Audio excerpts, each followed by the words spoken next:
Boa tarde a todos e a todas. Queria agradecer a oportunidade de vir aqui conversar com vocês. Agradecer a Liege, a Mari, que na verdade entrou em contato comigo via e-mail.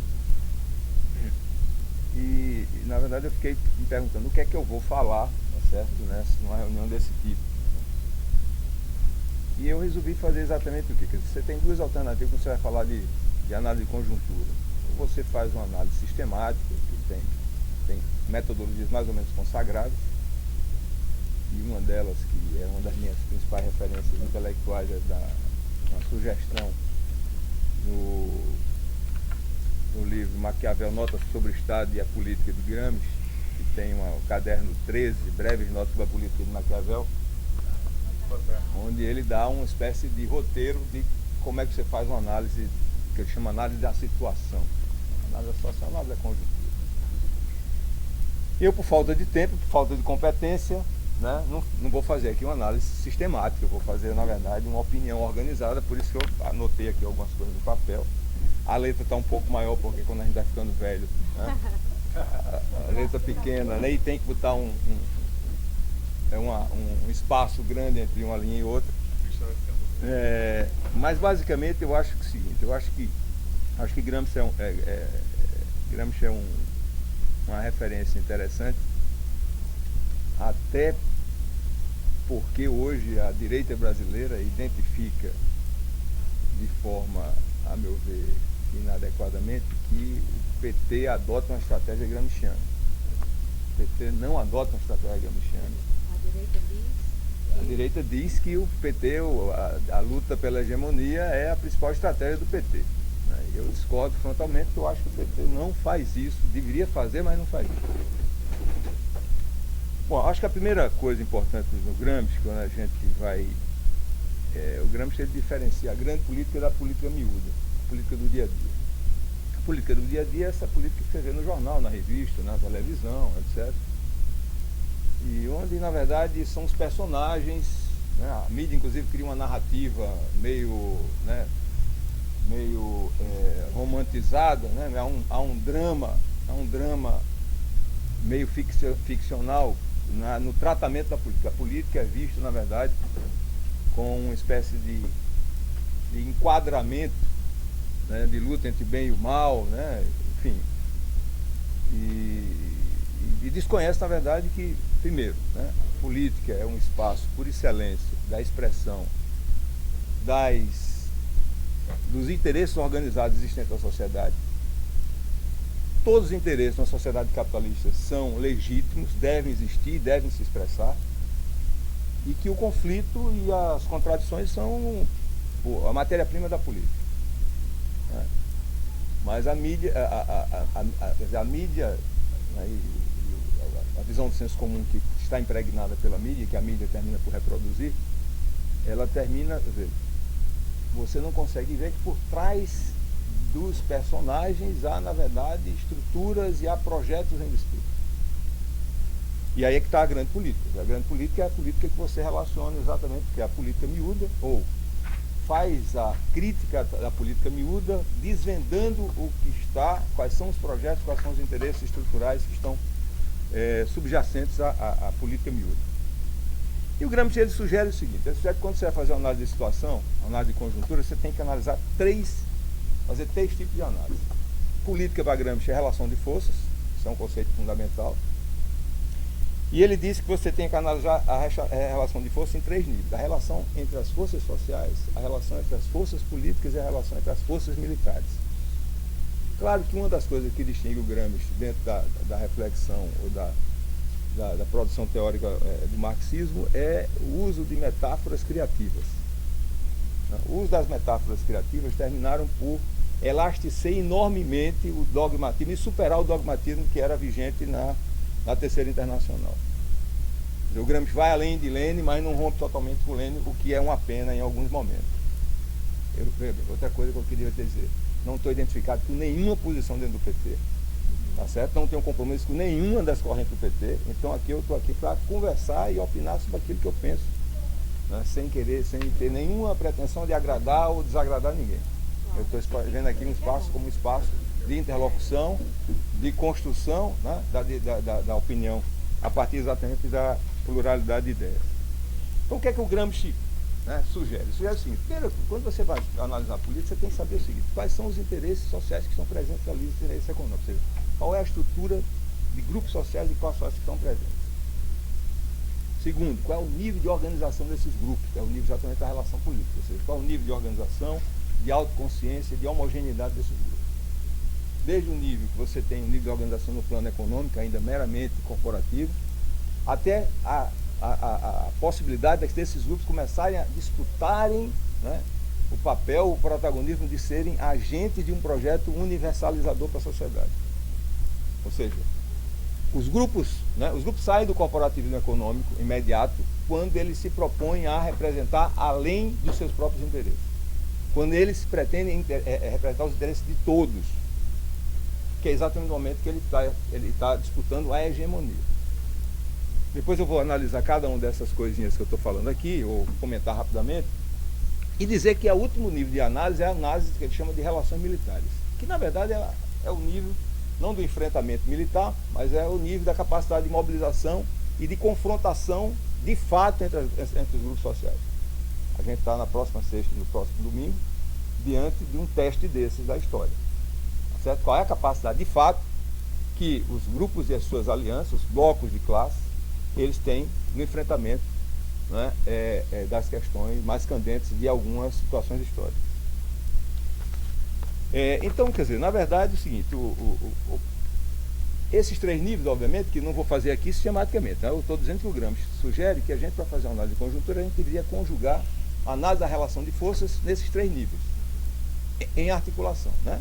Quais são os interesses sociais, quais são as classes, grupos, frações de classes que estão presentes na sociedade, qual o nível de organização que esses interesses apresentam, qual o nível e capacidade de representação desses interesses, de organização e representação desses interesses, e qual é a capacidade de enfrentamento que esses grupos possuem, né, num determinado momento histórico.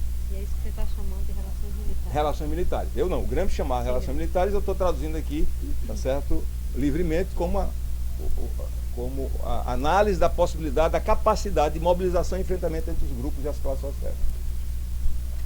Era por isso que o Gramsci dizia o seguinte, que a política é, ao mesmo tempo, uma ciência e uma arte.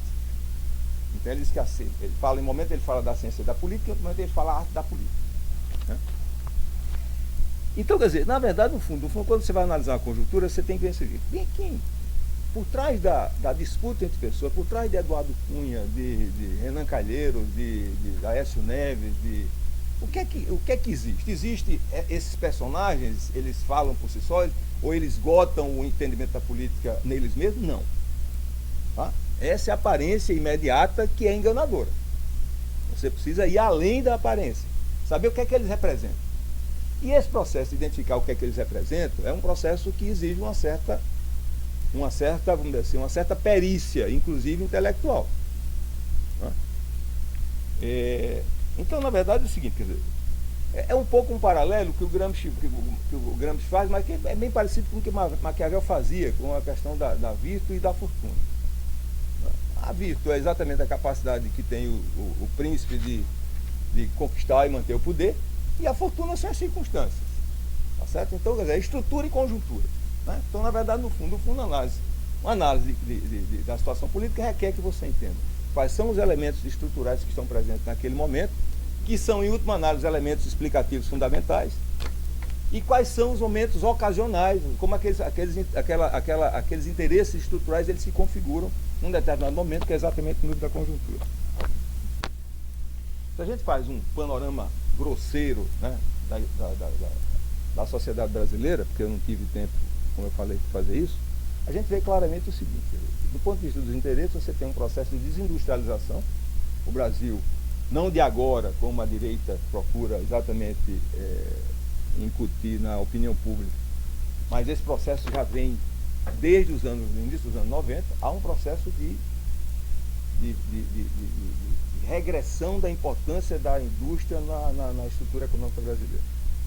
E há um crescimento, né, da importância do setor de serviço e do setor financeiro. Né? E na agricultura tem exatamente o surgimento do agronegócio.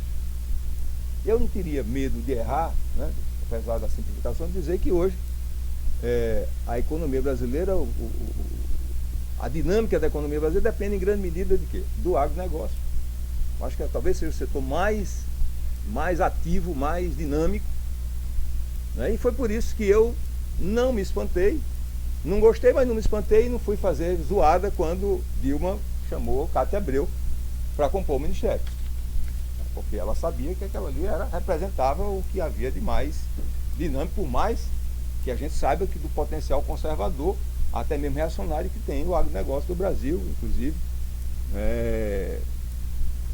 nos confrontando, né, concretamente as situações, seja através do enfrentamento com o MST, ou seja através do ponto de vista do enfrentamento ideológico. O outro elemento importante, que também tem uma componente econômica forte, é exatamente o setor midiático. Na verdade, são o quê? Um agrupamento de grandes empresas de comunicação e jornalismo que detêm um poder econômico enorme, né, e atuam em articulação com o capital financeiro. Agora, uma coisa importante é que a gente não caia na ilusão de que a relação entre economia e política é uma relação direta e linear, né? Você tem uma refração onde diversas mediações são interpostas entre um nível e outro, né?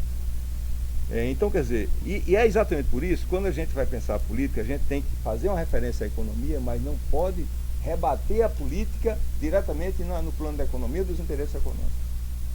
E aí é onde o conceito de hegemonia...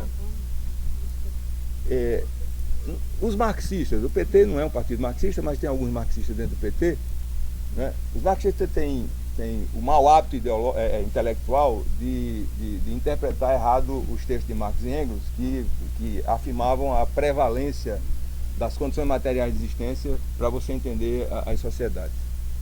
E alguns interpretam que você traduz tudo isso a partir da economia. A economia é a chave explicativa de tudo. Isso é falso, né? E Gramsci foi um dos principais intelectuais a combater explicitamente isso, né? O conceito de hegemonia é exatamente esse conceito, ou seja, é o conceito que você valoriza o espaço da política e da cultura como dois espaços interdependentes, né? Ou seja, se você está pensando uma determinada situação política, você tem que ver como é que os grupos se organizam, como é que eles estão disputando a direção. Na verdade, a hegemonia é a direção intelectual e moral numa determinada situação. Então, quer dizer, como é que esses grupos, quais são os grupos, quais são os interesses, como é que eles estão se organizados, como é que eles se mobilizam, se posicionam esse movimento, e quais são os projetos que são propostos e que são o elemento motor da ação dessas forças políticas e sociais. E aí o conceito de hegemonia é fundamental. E aí, olha, não nos enganemos, a hegemonia implica exatamente contra a hegemonia, tá? Uma das coisas do pensamento, do bom pensamento marxista é exatamente o culto ou o cultivo da dialética, né? Ou seja, tudo é relacional, nada existe isoladamente, tudo existe em processo e de forma relacional. Então, quer dizer, quando você pensa uma situação, você pensa assim, um grupo que quer ser hegemônico, ele precisa neutralizar e enfraquecer o seu grupo adversário. E aí, quando a gente pensa o Brasil, por exemplo, a gente vê algumas complicações, né? Antes de pensar propriamente o Brasil, eu queria só fazer 2 comentários rápidos sobre a questão ainda do conceito de Gramsci. O Gramsci ele vai valorizar de forma muito enfática o quê? O papel das ideias na sociedade. O papel dos valores, o papel da moral, o papel da cultura na sociedade. Ou seja, esse é o cimento da visão de mundo. Você constrói uma visão de mundo exatamente quando você articula, certo, um conjunto de valores e de ideias que apontam exatamente na perspectiva de um novo projeto civilizatório. Então, o Gramsci vai enfatizar muito o seguinte: não há trabalho de partido. O partido, na verdade, é uma espécie de intelectual coletivo que pressupõe exatamente o quê? Um trabalho continuado de você constituir, armar as pessoas de capacidade intelectual de intervenção na vida política e social. Ou seja, o Gramsci chamava isso de intelectuais orgânicos, né? Intelectuais orgânicos são intelectuais Gramsci tinha uma peculiaridade, quer dizer, ele achava que todo homem é um intelectual. O intelectual não é aquele que escreve livro, não é aquele que certo? Que está na universidade dando aula, não, mas, por exemplo, o líder sindical, o jornalista, o cara da ONG do bairro, tá certo? O padre, o pastor, né? Esses todos são intelectuais. Né? E o grande trabalho de você construir a hegemonia é você exatamente montar um bloco intelectual, você constituir o núcleo, né? Um bloco intelectual que sirva como elemento de atração de um conjunto de outros intelectuais a partir de um projeto de mundo, de uma visão de mundo alternativa. E essa visão de mundo alternativa, né, faz com que você tenha exatamente o quê? Essa é a base da intervenção e da disputa pela hegemonia. Quer dizer, você só pode transformar a sociedade se você fizer par e passo com as transformações, ou até antes das transformações, você aparecer como o sujeito capaz de promover uma reforma intelectual e moral.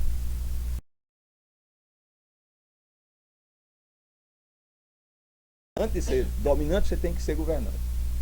Você tem que ser dirigente. E aí o Gramsci também inova numa outra coisa. Entendeu? Ele vai acentuar coisas que já estão de forma fragmentadas em Marx, a ideia de que o Estado nas sociedades capitalistas desenvolvidas, a dimensão repressiva, ela vai sendo engolfada pela dimensão do consenso da hegemonia. Quem leu o Manifesto Comunista, lá vai ter uma descrição muito clara do que é a política da época que Marx escreveu o Manifesto. Ali, o Estado é um comitê executivo da burguesia. Você tinha um voto censitário, então votavam os burgueses neles próprios. Então a política era explicitamente a política feita pelos próprios burgueses. A luta dos trabalhadores vai alargando exatamente o quê? A esfera dos direitos e a ampliação dos direitos e a conquista dos direitos. De modo a que, nas sociedades ocidentais, no século XX e no século XXI, surgem dimensões sociais novas, que é, entre elas, a mais importante é o surgimento da sociedade civil, que é composta por um conjunto extremamente diversificado de aparelhos ideológicos de hegemonia. Aliás, aparelhos privados de hegemonia. Aparelho ideológico de hegemonia é uma expressão do Althusser que é diferente conceitualmente da formulação de Gramsci. Esses aparelhos privados de hegemonia são exatamente o quê? São os espaços onde os intelectuais trabalham, se articulam, difundem, reproduzem a visão de mundo e disputam a visão de mundo na escola, na família, enfim, né, nos clubes, nos bairros, nas ONGs, etc. Na mídia, nos jornais, na televisão, no rádio, nas redes sociais agora, né? Bom, então, quer dizer, numa situação dessa, né, eu vou aqui pegar agora, a partir dessas noções conceituais, pegar um pouco a situação do Brasil. Quer dizer, o Brasil, nós temos uma situação extremamente curiosa, que nós temos uma vitória política eleitoral de um bloco de centro, dirigido pela esquerda, dirigido pelo PT, mas que com a manutenção de uma hegemonia conservadora. Ou seja, nós temos no Brasil uma situação extremamente paradoxal. Né? Ou seja, a esquerda dirige, não ganha, não governa, ela dirige uma coalizão que ganha as eleições, mas ela não consegue se tornar hegemônica na sociedade. A hegemonia na sociedade ainda é conservadora. Então você tem dois blocos políticos que disputam exatamente a hegemonia, e aí você tem, quer dizer, uma das coisas que eu tenho dito em vários momentos, inclusive dentro do PT, é que o PT ele não consegue entender a centralidade da disputa pela hegemonia. Se você não consegue entender a centralidade da disputa pela hegemonia, você vai subestimar uma série de iniciativas e uma série de ações que são fundamentais. Vocês imaginam o seguinte, nós estamos há 10 anos numa campanha sistemática da mídia em aliança, quer dizer, dirigindo esse bloco conservador no Brasil, de desmoralização política e ideológica do PT. Então, quer dizer, o monopólio da mídia permitiu isso e não houve nenhum movimento concreto de contraposição a isso. É surpreendente como a gente consegue ganhar a eleição no fogo cruzado desse. É surpreendente como a gente conseguiu ganhar a eleição. Quer dizer, Significa o quê? Significa que a capilaridade das políticas sociais foi de tal magnitude que elas não foram suficientes. Quer dizer, a campanha sistemática do campo desse bloco midiático financeiro não foi capaz, né, de viabilizar eleitoralmente o retorno do projeto liberal conservador, o neoliberalismo. Mas essa é a coisa mais grave que a gente tem. Você tem um esgotamento crescente da legitimidade política do PT, porque você vai esgaçando a legitimidade, a gente sente isso no dia a dia, e nós não temos nenhuma estratégia concreta do PT no sentido de se contrapor a isso. Então, do outro lado, você tem essa situação, né, que é complicada no Brasil. Para agravar a situação, nós temos um sistema político e partidário que tem peculiaridades próprias. Nós temos um sistema presidencialista que existe numa situação de um sistema político multipartidário. De modo que a vontade majoritária que se expressa nas eleições para o executivo não coincidem com a vontade política expressa nas representações parlamentares. E aí só há um caminho para você governar. É fazer aquilo que alguns cientistas políticos chamam de presidencialismo de coalizão. Que muita gente torce o nariz, mas que é algo imprescindível. Ou seja, não é possível governar, seja uma prefeitura, seja um governo do Estado, seja a presidência da República, sem você compartilhar o poder com quem tem representação na Câmara dos Vereadores, na Assembleia Legislativa e no Congresso Nacional. Não há nada de imoral nisso. É claro que o padrão de relação política no Brasil, ele é imoral, mas em si isso não há nenhum problema ético nisso. Se você tivesse o compartilhamento de cargos com base numa discussão transparente de afinidades programáticas.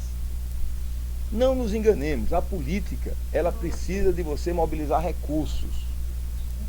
Recurso significa o quê? Acesso a cargos, acesso a verbas para investimento. E você tem o seguinte, o sistema político brasileiro é construído a partir de uma rede de relações clientelísticas que vai de cima a baixo, né? Vai de cima a baixo. O ano passado teve uma matéria, não sei exatamente em que jornal, que o jornalista descreveu exatamente todos os mecanismos que eram necessários para você eleger um vereador. E quanto é que custava isso? Esse esquema se reproduz para deputado estadual, para deputado federal e para as eleições majoritárias.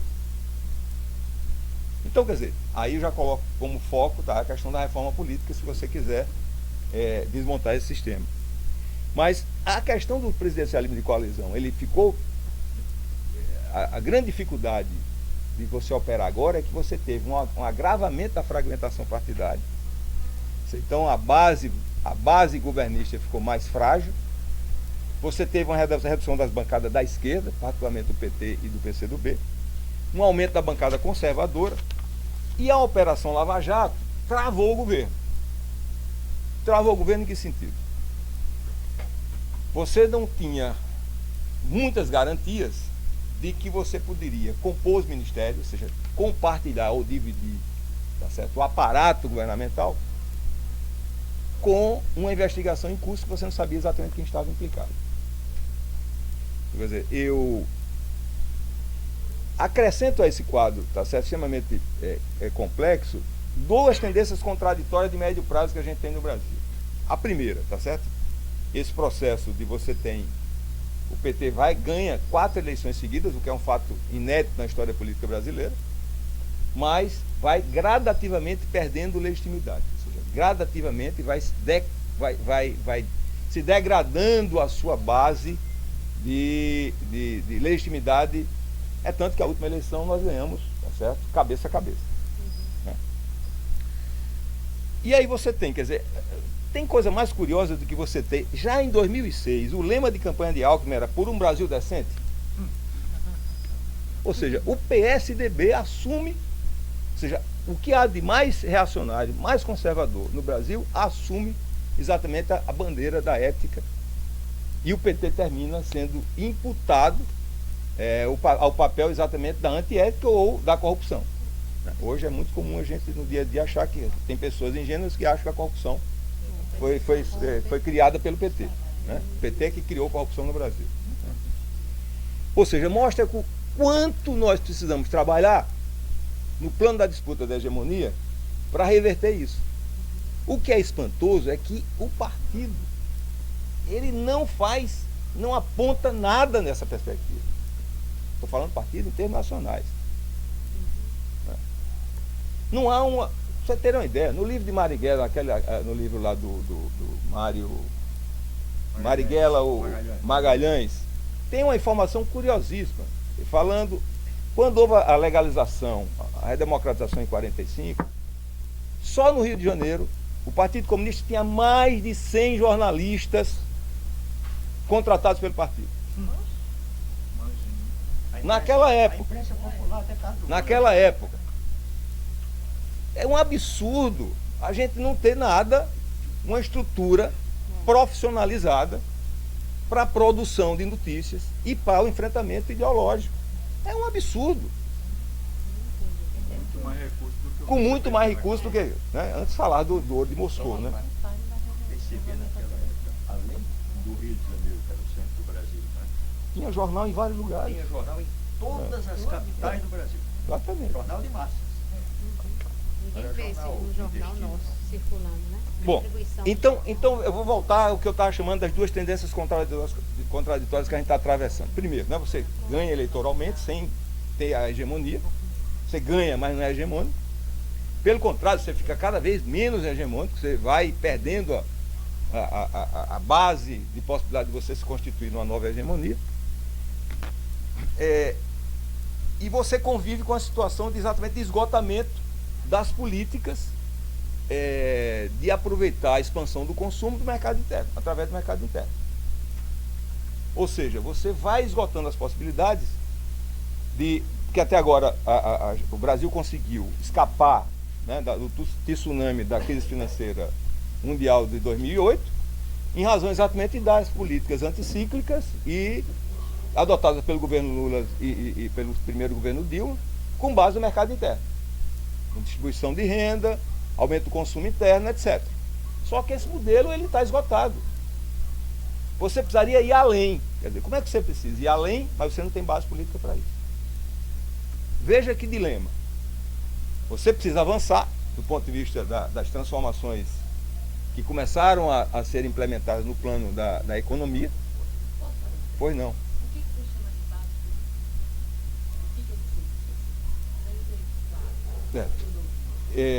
Eu estou dizendo o seguinte, eu estou dizendo que nós ao longo do tempo, o PT foi perdendo exatamente o quê? Até a base eleitoral. Né? Se você for pensar, nós ganhamos 2 eleições com uma certa folga, a primeira apertada, depois fomos ampliando a margem de vantagem, mas a última eleição nós quase perdemos a eleição. Isso é uma coisa. A outra coisa é a representação parlamentar. Nós perdemos a representação parlamentar. Eu estou falando as duas coisas e ao mesmo tempo você perde na opinião pública, você tem uma atmosfera hostil ao PT. Então, quer dizer, você precisaria ser hegemônico para dar um passo à frente no sentido de avançar nas transformações. E aí você tem um dos problemas que nós temos. É o seguinte, é o chamado reformismo fraco do lulismo. O lulismo é um projeto, né, em que você faz mudanças sem ferir interesse. Tá? Isso só teve um paralelo na Europa no pós-guerra, porque você tinha uma economia que crescia, você conseguiu aumentar a renda, aumentar o emprego, direitos dos trabalhadores e não havia perdedores. Agora esse modelo esgotou. E você precisa exatamente ter perdedores.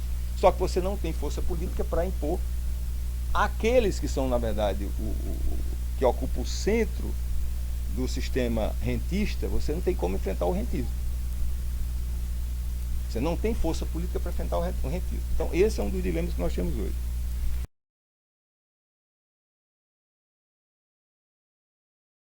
E aí nós entramos exatamente para falar um pouco sobre algumas coisas do momento atual da política brasileira, né? Quer dizer, com esse esgotamento das políticas anticíclicas, você tem, o ano passado foi um ano, eu por acaso eu sou pró-reitor de planejamento da universidade, e no ano passado nós tivemos contingenciamento do orçamento em 10%. Ou seja, o governo não arrecadou o suficiente para honrar seus compromissos. Ou seja, desde o ano passado a crise já era evidente. Então, quer dizer, o ajuste fiscal, que causa uma verdadeira celeuma, principalmente em alguns segmentos mais à esquerda, ele é necessário. E depois que eu li uma entrevista do Bresser Pereira, eu fiquei um pouco mais aliviado, né? Porque as minhas principais referências na economia, como Gonzaga Belusa, etc., era de pau no ajuste fiscal. E Bresser disse, olha, alto lá. Por que ajuste fiscal necessariamente é neoliberalismo? Tá? Então, quer dizer, claro que eu acho que está errado é você botar a conta para pagar acima das costas dos trabalhadores. Eu acho que você tinha que avançar aí, né, um pouco nos setores da elite brasileira. Mas aí também vem aquela questão, onde é que fica a força? Será que você tem força política para isso? Mas eu acho que o movimento do governo foi um movimento no sentido de onerar ou jogar sobre a classe, os homens da classe trabalhadora o ônus pelo ajuste fiscal. Quando, na verdade, esse ônus fiscal deveria estar sendo distribuído, pelo menos com outros segmentos da sociedade. Vocês imaginam o seguinte, quer dizer, se não fosse todo o esforço tipicamente keynesiano do governo de fazer o PAC 1 e o PAC 2, a Copa do Mundo, as Olimpíadas. Nós estamos com a economia praticamente zero de crescimento, com toda essa demanda criada pelas encomendas governamentais à economia brasileira. Se não fosse essas ações do governo, nós estávamos no pior dos mundos. Iríamos, inclusive, perdido a eleição. Porque o desemprego era um desemprego altíssimo. E agora nós estamos numa situação gravíssima, exatamente a possibilidade de você falir as grandes empreiteiras do Brasil, como decorrência da Operação Lava Jato, com pelo menos 500 mil pessoas desempregadas. Ou seja, então, a situação não é trivial, né? Agora, uma coisa que eu gostaria de chamar a atenção também para outra.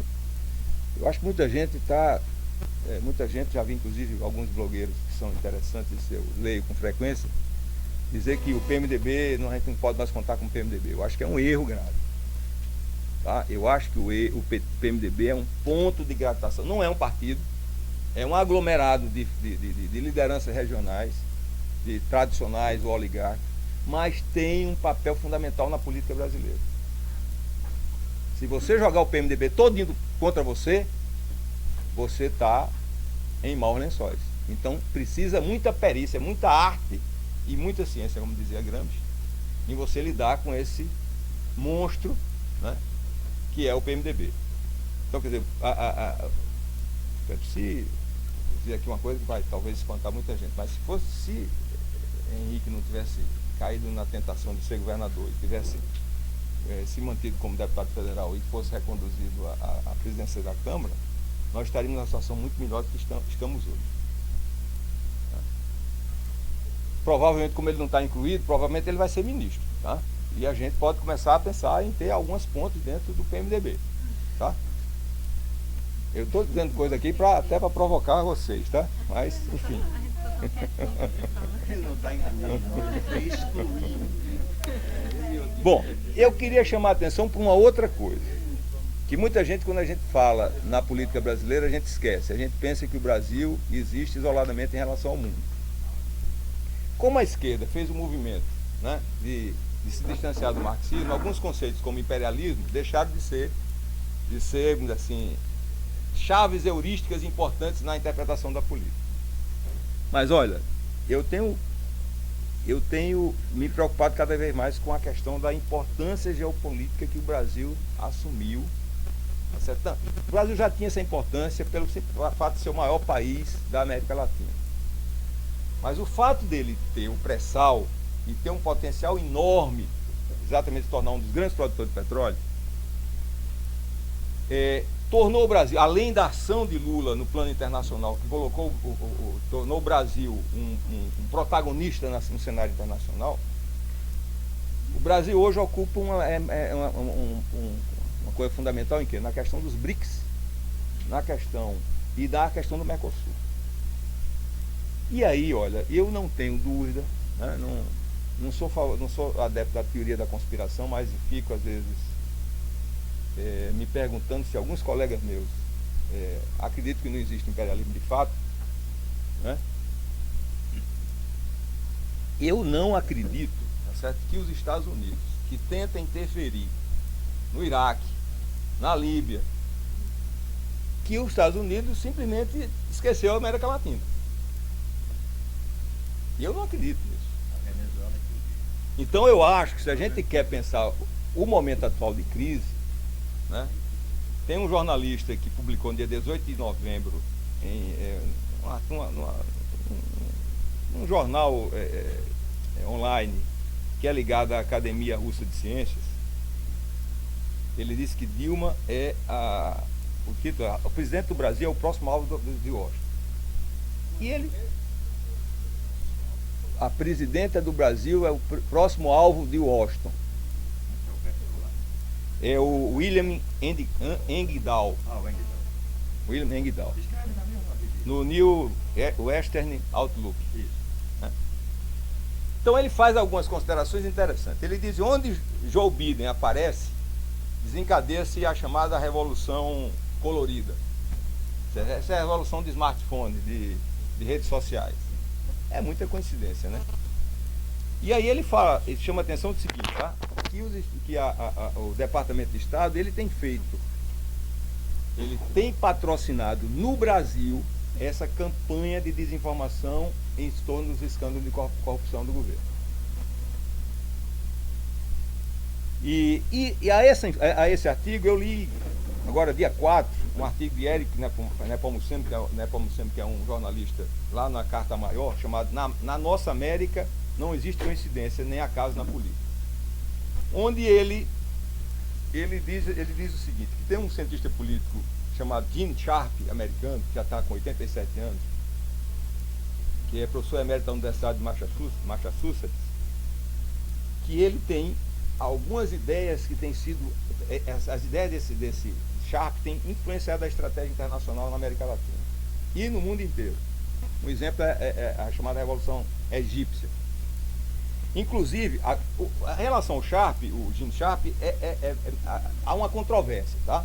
Alguns dizem que ele é a pessoa diretamente ligada ao Pentágono, à CIA e às instituições ligadas ao Partido Republicano, né, o conservador americano. E outros, já teve uma carta de intelectuais e ativistas americanos defendendo o Sharp, dizendo que a organização ele tem um instituto Albert Einstein nos Estados Unidos, inclusive assinado uma carta assinada por Chomsky, que é um ativista de esquerda, tá? Defendendo o Gene Sharp. Mas ele diz o seguinte, tá? Que a batalha mais eficiente hoje que os Estados Unidos devem travar ao comunismo não é mais a batalha do fuzil, é a batalha pacífica, não violenta. Primeira coisa que você tem que fazer, não reconhecer os resultados das eleições e questionar os resultados das eleições. Segunda coisa, você tem que criar múltiplas ações para criar uma desconfiança coletiva em relação às instituições políticas. Terceiro, criar um clima, um ambiente político tenso e polarizado entre as forças políticas. A venezualização, que a gente está vivendo a experiência na Venezuela e está vivendo agora no Brasil essa situação. Fomentar o ódio coletivo contra o governo, o partido governante e seus líderes. Muita coincidência, né? Esse ódio deve ser coberto pelo véu de oposição pacífica e defensiva. Ninguém fala em golpe. Governos devem ser destituídos em defesa da democracia, da moral e da ordem pública. Vejam como é uma coincidência muito grande com o que a gente está vendo no Brasil, né? Pois não. Você não defende o golpe, mas você defende que os governos devem ser derrubados em nome da democracia, da moral e da ordem pública. Não, o Joe Biden, ele tem sido uma espécie de ponta de lança do imperialismo, onde ele passa, tá certo, esses movimentos das revoluções das smart mobs, né, que são exatamente as revoluções via smartphones, via redes sociais, via Twitter, via Facebook, etc. Quer dizer, é muito curioso que essas coisas aconteçam ao mesmo tempo. Tá? Veja bem, eu não sou favorável à teoria da conspiração, mas eu acho que a gente não pode ser ingênuo. Hein? A receita é muito clara. Entendeu? Estão seguindo. Ou seja, a ideia é que a oposição, você tem que fazer uma campanha de oposição sistemática para despertar uma aversão radical, principalmente nas classes médias. E aí os meios de comunicação são fundamentais. Eu acrescentei aqui as redes sociais. Né? E aí o exemplo, quer dizer, a consequência dessa política é o quê? Nós estamos na defensiva na América Latina toda. Na Venezuela, na Argentina e no Brasil.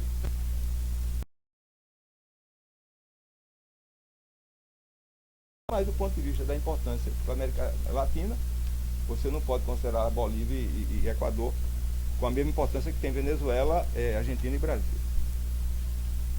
Bom, agora eu já estou me encaminhando para encerrar. Tá? Eu vou pegar um pouco agora os problemas do segundo governo Dilma. Eu acho que o segundo turno, nós tivemos a eleição mais disputada, mais acirrada, talvez, né, do ponto de vista das disputas eleitorais para a presidência da República, no período da democracia de 88 para cá. E houve uma contraposição muito clara entre dois projetos. O projeto, né, que é apresentado pelo PT e os seus aliados, e o projeto neoliberal representado por Aécio Neves. E houve um ingrediente surpreendente, pelo menos para mim foi surpreendente, quer dizer, foi a mobilização da juventude durante a campanha, de setores médios durante a campanha. Você, mesmo com todo o massacre midiático que você tinha, você conseguiu um feito, a meu ver, eu não esperava aquilo. Eu não esperava, confesso a você que eu não esperava que a gente tivesse aquela capacidade de mobilização com tanta energia, né, que a gente demonstrou, especialmente no segundo turno. O problema é que, depois da eleição, o governo cometeu um erro de avaliação grave. Então, nas 3 eleições anteriores, o que é que aconteceu? O governo ganhou, a oposição deu uma trégua e logo depois começou o papel da oposição voltou, mas com 100 dias, 200 dias depois. Essa eleição, e aí tem o meu colega, o professor Giuseppe, né, que é o procurador da universidade, que ele dizia muito tempo, João, se Dilma ganhar vai ter um golpe. Porque as forças liberais e conservadoras, elas valorizam as instituições da democracia representativa quando elas são funcionais ao seu projeto hegemônico. Quando a democracia ela consegue não mais ser usada como espaço de eleição de governos identificado com um projeto burguês, eles começam a desvalorizar a democracia e até mesmo a conspirar contra a democracia. Isso não é um fato novo, isso é um fato recorrente na história. Inclusive no Brasil. Então, qual é o grande problema? O discurso de Fóssil, o discurso da nomeação de Dilma, é o discurso do diálogo, da diplomação. O diálogo, ou seja, o governo desarmou, achou que a oposição iria deixar de estar em guerra. Eu gostei disso. Nós sempre estamos em guerra, mas o governo fez a avaliação de que a guerra tinha acabado e desmobilizou seu exército, ou seja, desmobilizou a estrutura política, a estrutura de comunicação, e aí deixamos o campo da política exclusivamente para ser ocupado pelas forças conservadoras. E aí é massacre, tá? O pano de fundo era a Operação Lava Jato e massacre. Então, quer dizer, outra coisa complicada, você não tinha um programa de governo durante a campanha. Para montar o governo, você não tinha políticas a serem apresentadas. Você tem 2 meses de governo e não tem política, não tem uma agenda positiva. Quer dizer, é uma inércia surpreendentemente inexplicável. Como é que você está no poder há 4 mandatos e não tem capacidade de propor políticas logo que assume? É uma coisa para mim inexplicável. Como é que você comete um erro elementar desse? Então, quer dizer, essa inércia política das forças vitoriosas eleitoralmente fez com que a agenda negativa da mídia, você deu todo o espaço da política foi ocupado pela mídia e pelas forças conservadoras. Você não ocupou o espaço, significou o quê? Você tem esse desabafo. Todo presidente eleito, logo em seguida, nos primeiros meses, ele cai a aprovação. Isso aí aconteceu com Fernando Henrique, com Lula e com Dilma no primeiro mandato. Mas agora foi uma queda vertiginosa. E a esse erro se cometeu um outro erro mais elementar. Na universidade que a gente faz eleição regularmente, para diretório acadêmico, para DCE, para chefe de departamento, diretor do centro, a gente tem um mapeamento da eleição prévia. A gente sabe mais ou menos qual é o resultado, a gente não tem um prognóstico exato. Mas como é que você, 500 e poucos parlamentares, você não consegue mapear qual é o voto desses caras? E aí tem uma estratégia de lançar candidatura própria e entrega exatamente uma das principais instituições políticas para a governabilidade, que é a Câmara dos Deputados, exatamente na mão de Eduardo Cunha. É uma coisa que eu não consigo entender, o amadorismo, esse tipo de amadorismo. Bom, e aí, tá certo, eu acho que você tem, é claro que nem tudo são, né, você tem ainda alguns espasmos, né, ou alguns espaços de esperança, né? E esse espaço da esperança está na globosfera, né, e nos movimentos sociais. Só que tem um problema, tá certo? As redes sociais, elas não têm um alcance de massa. Elas têm um alcance segmentar. Não vamos criar a ilusão de que a gente disputa a hegemonia em Facebook. Porque o Facebook, nós falamos para nós mesmos, são os nossos amigos, são nossas redes. Elas não têm um caráter republicano. Infelizmente, quais são os instrumentos de comunicação de massa que têm um caráter republicano? É televisão e rádio, que atinge todas as classes, todas as regiões. E aí é o seguinte, tá certo? Essas forças, né, a blogosfera e as redes sociais também têm sido ocupadas pelas forças de direita.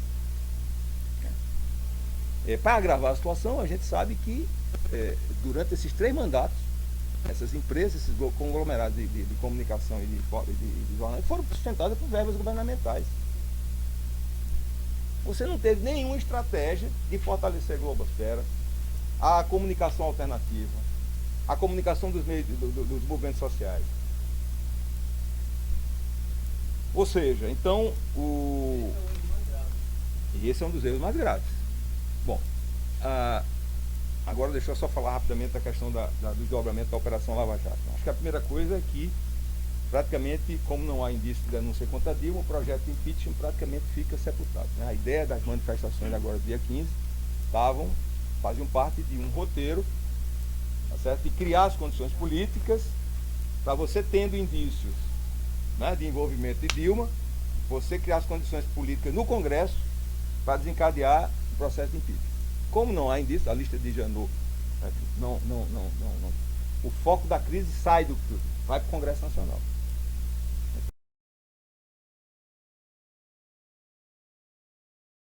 Eu achava que Janot fosse ter o mesmo comportamento do Roberto, né? do Roberto e consequentemente, que o Tavares, como é que... Não, o procurador anterior, né? O procurador anterior era Roberto Gugel, né? Roberto Gugel. Primeiro, acho que tem uma coisa interessante do Janot, né? Ele não fez uma denúncia.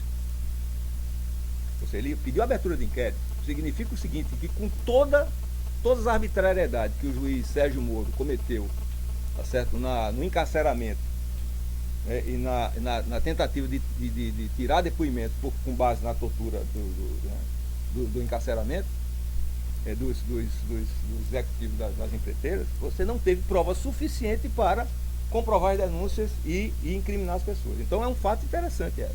Ou seja, a partidarização que a gente sabe que existe do STF e do Ministério Público, tá certo? Pelo menos a gente conseguiu agora não ter algum alento.